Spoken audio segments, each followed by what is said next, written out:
I don't have 10 of them, I only have about 3 of these, so I don't know, he messed up, he got tired.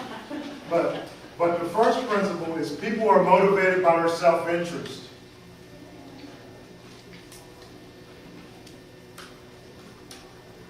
We like to think that we're organizing around some values that we have, or ways of thinking, or a set of beliefs.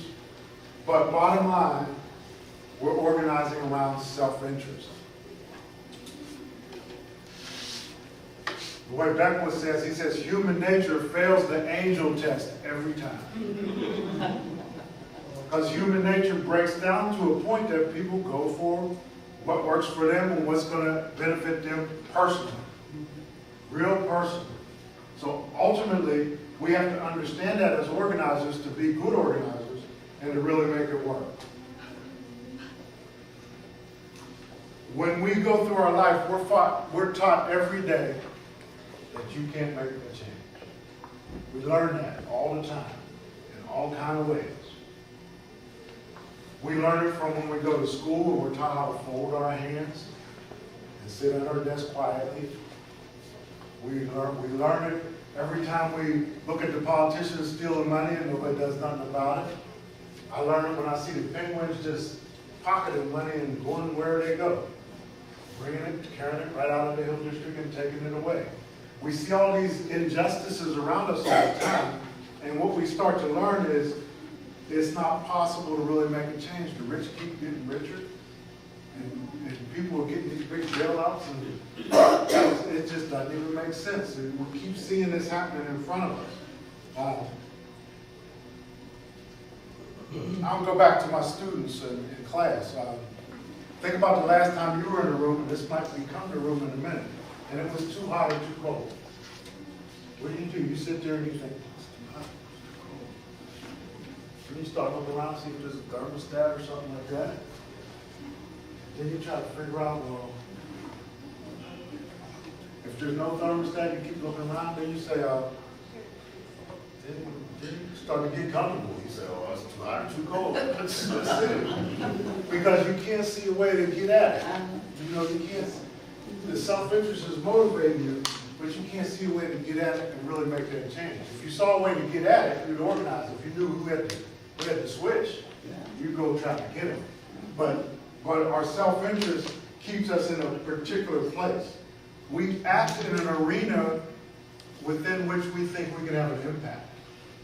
If I think I can't really change it, there's no thermostat here, so why don't I even start thinking about it? We start, because we say we think we can't make an impact, and we keep getting taught all along that the rich people get away with whatever they do, there's nothing you can do about it, nothing you can do about it, nothing you can do about it. And pretty soon we don't see there's no switch with us, we just sit back. It's very important that we start to understand that not only if there was a thermostat could we control our immediate thing, but there are thermostats that help us control larger and larger things in the world that impact us and we need to work on. And we need to really seek out those points where we can make a difference. But bottom line on this thing is, first, people act in their own self-interest. Our self-interest is somewhat limited if we feel there's nothing we can do. So self-interest has to include, I know how to get this heat down or to cool up, or whatever. If you know how to do that, then your self-interest broadens a little bit, because it's not just locked into a cold room or a hot room. The second point is community organizing is a dynamic process. You have to provide consistent, persistent attention and effort to build community organizations. It doesn't just happen and it's done. It's a daily, every week, every day, like Lizzie said, it's 24/7 for real. All of us can't work on it 24/7, but it takes constant cultivation and growth to build an organization. The formula for building an organization, back to my technology. Over there.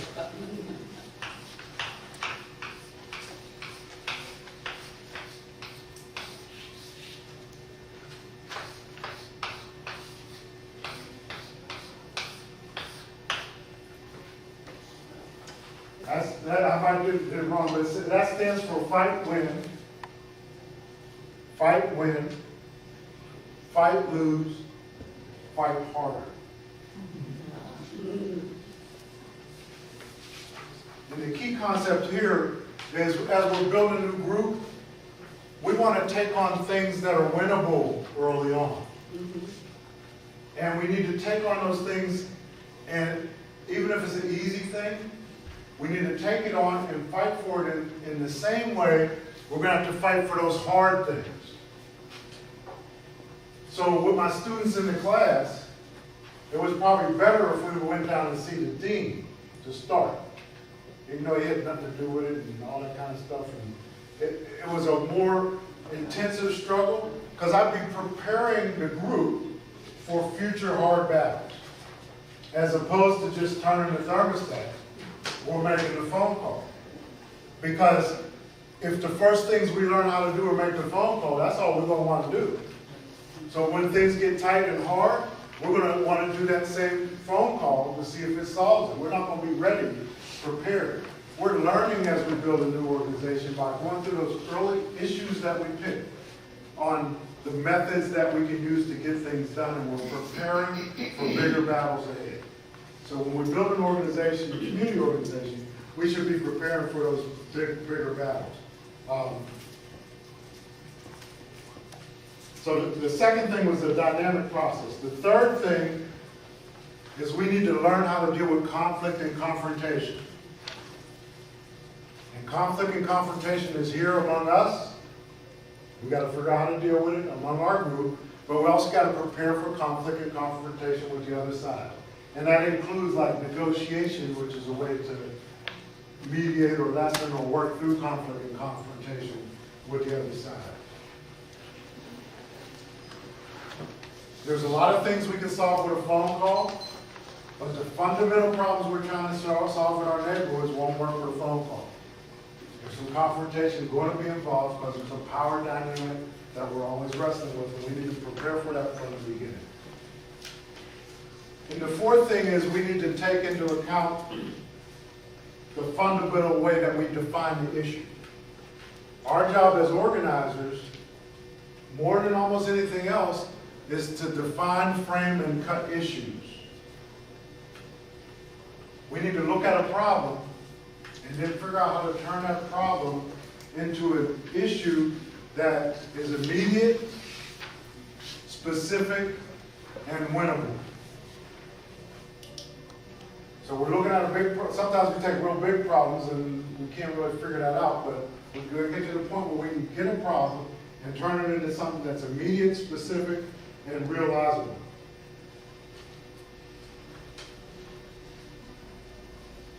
Basically, one of our main jobs as an organizer is to cut the issue, cut it.